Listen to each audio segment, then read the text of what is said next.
بصوا يا جماعه، دي الحلاوه التركي موجوده هنا عند اول شارع خالد بن الوليد. هو واقف قدام صيدليه اسمها صيدليه الكورنيش.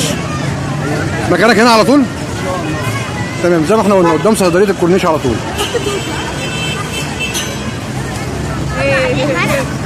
بص كده الشكل كده عامل ازاي، هي الوانها تحفه بصراحه يعني.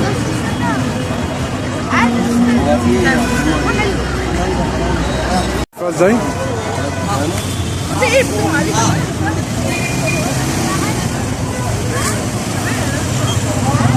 دي اسمها حلاوه تركي.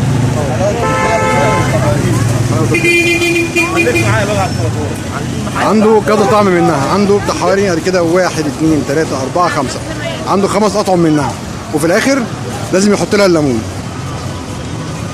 ده الشكل بتاعها النهائي.